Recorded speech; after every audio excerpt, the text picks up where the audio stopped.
जमशेदपुर पश्चिम seat एक बार फिर से बहुत ही चर्चा में है और कारण है यहाँ पर पन्ना गुप्ता जो राज्य के स्वास्थ्य मंत्री हैं और बहुत ही सकारात्मक राजनीति के पक्षधर माने जाते हैं, उनके साथ एक बार फिर से सरयू आए हैं।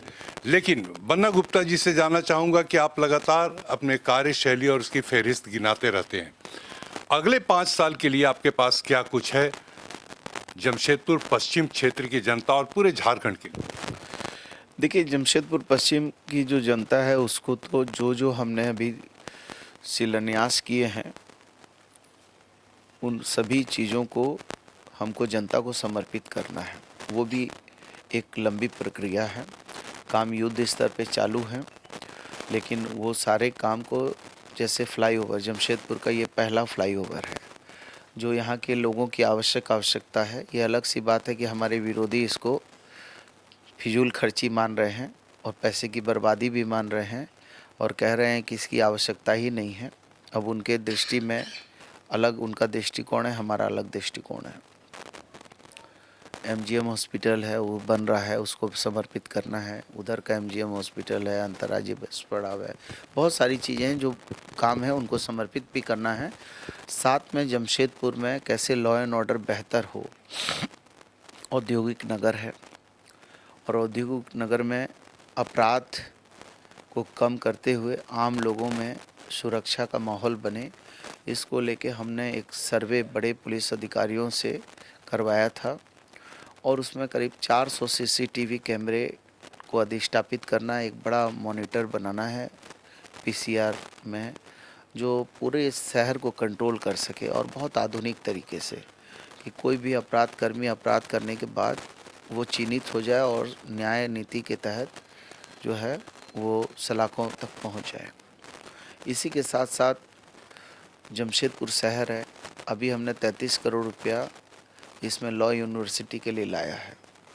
लॉ यूनिवर्सिटी तो बनेगी, इसी के साथ और भी कई यूनिवर्सिटी को बनाना है ताकि हमारे जो युवा हैं, बच्चे हैं, जो कोई पूना चले जा रहा है, कोई जयपुर चले जा रहा है, कोई दिल्ली में कोचिंग कर रहा है, तो और वो एक खून पसीने की कमाई से, जो उनके माँ पिताजी खून पसीना का कमाई लगाकर उसको जो है उस तरह का वो काम कर रहे हैं, तो क्यों नहीं जमशेदपुर एक एजुकेशन हब में परिणित हो, इसके लिए भी विचार करना है। इसी के साथ साथ स्किल डेवलप हो। हमारे यहाँ जो है टाटा स्टील पहले जो है इस शहर में कल्याण निकेतन नाम की संस्था चलाती थी और उसमें बहुत सारी महिलाओं को वो बहुत तरह से दस्ताने वगैरह देती थी, बनाती थी। वो टाटा स्टील में यूज होते थे, यूज मात्रा में महिलाओं को काम से जोड़ा गया, लेकिन वो सारी चीज़ों को बंद कर दिया गया है। तो मैं सोचता हूँ कि उन चीज़ों को फिर से हम जो है और बड़े स्तर पर उसको चालू करें, स्किल डेवलपमेंट करें, युवाओं को भी स्किल के साथ जोड़ें और महिलाओं को भी जोड़ें। वैसे महिलाओं के सशक्तिकरण के लिए हमारी सरकार ने मुख्यमंत्री मैया सम्मान योजना लाया है, जिसमें पहले 1,000 रुपये मासिक और 12,000 रुपये वार्षिक देने का निर्णय हुआ। अब वो हम लोगों ने बढ़ाकर 2,500 करने का निर्णय किया है। साथ ही साथ 1 लाख रुपया हर बहन के घर तक पहुँचे, इसके लिए भी हम लोग जो है हमारा 1,36,000 करोड़ रुपया केंद्र सरकार ने इस झारखंड राज्य के अधिकार का पैसा, झारखंड के लोगों का पैसा दबा के रखा है और इनके कोई सांसद इस बारे में कभी बात नहीं उठाते हैं। और सुप्रीम कोर्ट ने भी 1,36,000 करोड़ रुपये हमको देने का निर्देश भी दिया है। इसके बावजूद भी केंद्र सरकार जो है डकार नहीं ले रही है। जिस दिन वो भी पैसा आ जाएगा तो ये राज्य का बहुत चौमुखी विकास होगा। तो बहुत तरीके से इस राज्य को आगे बढ़ाने के लिए हम लोग वचनबद्ध हैं। आपको याद होगा कि जब कोरोना का काल था तो एक भी स्वास्थ्य विभाग में एक भी आरटीपीसीआर लैब नहीं थे और हम सारा जो है बंगाल और भुवनेश्वर भेजते थे, काफ़ी लंबा बैकलॉग हो जाता था।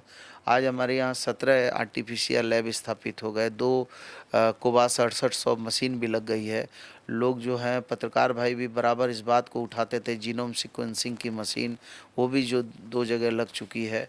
हमारे जो हैं बहुत सारे अस्पताल जो है पीआईसीयू और जो है सीसीयू, आईसीयू, ऑक्सीजन बेड के ये 110 पीएसए प्लांट, मतलब कई तरह से हमने चलिए, मैं भी मानता हूं बन्ना जी कि आप अपनी जो कार्यशैली है और जो आपने किया है वो गिनवाने लगेंगे तो शायद पूरा दिन कम पड़ जाए।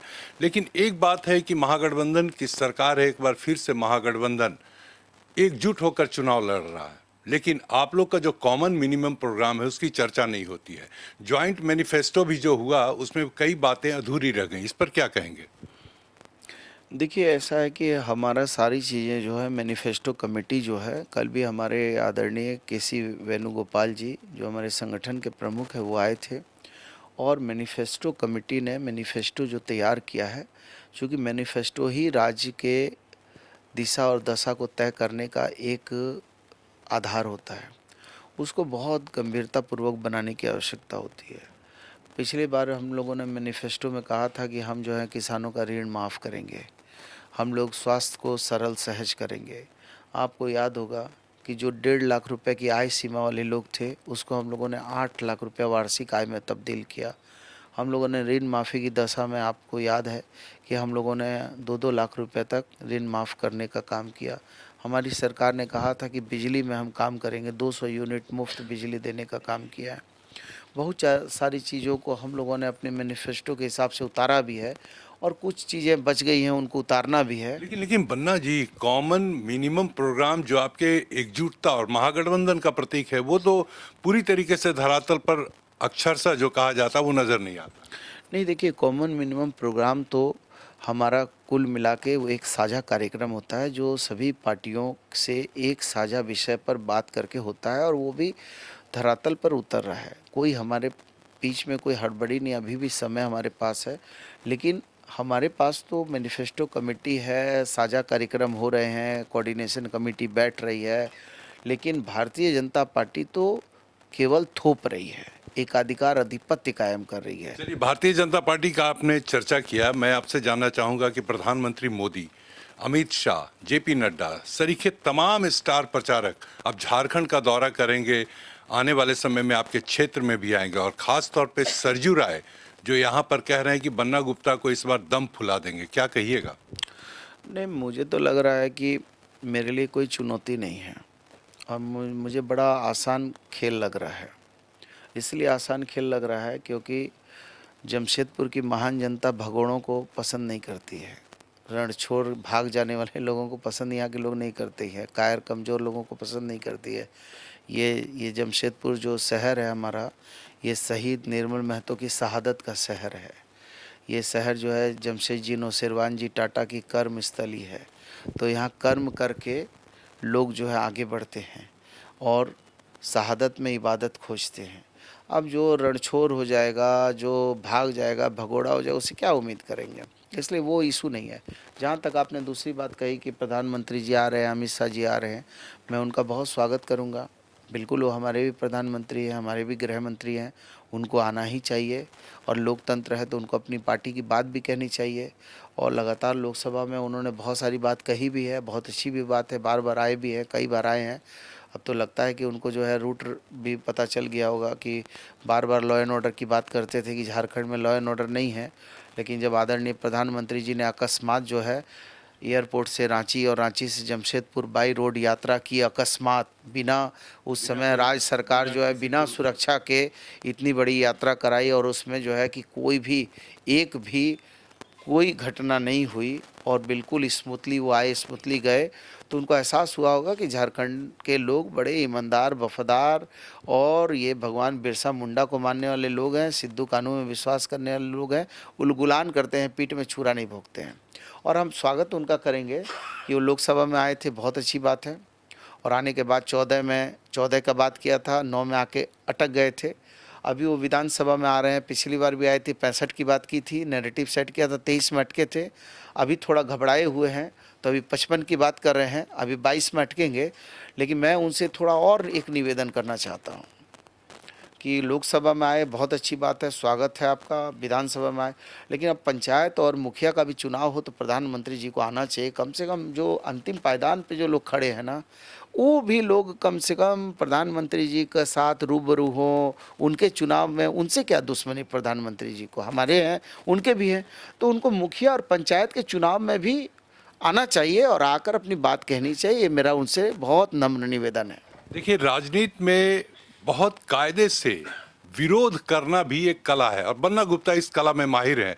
इनके पास शब्द है और संवेदनशीलता भी है। जिस तरीके से इन्होंने कहा कि पंचायत के चुनाव में भी प्रधानमंत्री और अमित शाह हैं। खैर, अंतिम सवाल आपसे होगा बन्ना जी, ये बताइए कि जमशेदपुर की अपने क्षेत्र की जनता को अगर बोलना होगा, आप क्या बोलना चाहेंगे, क्या संदेश देना चाहेंगे? मैं बहुत साधारण बात है, मेरा तो कोई बहुत बड़ा, तो मैं तो बहुत उनके जैसा बहुत पढ़ा लिखा आदमी नहीं हूँ, क्योंकि मैं तो एकदम जो है साधारण जीवन जिया हूँ। कभी कभी आप बहुत शानदार तरीके से अंग्रेजी में भी अपनी जनता को संबोधित करते हैं वो तो मैं और साहित्यिक भाषाओं में भी आप गजब के माहिर हैं। नहीं, देखिए, मैं ये ज़रूर कहता हूँ कि झूठ उतनी ही बोलनी चाहिए, आटा में नमक उतना ही डालना चाहिए कि जो है आटा जो है खाने लायक रहे। आटा में नमक इतना नहीं डाल देना चाहिए कि वो जो है कड़वा हो जाए। नींबू को उतना नहीं निचोड़ देना है कि नींबू जो है कड़वा हो जाए।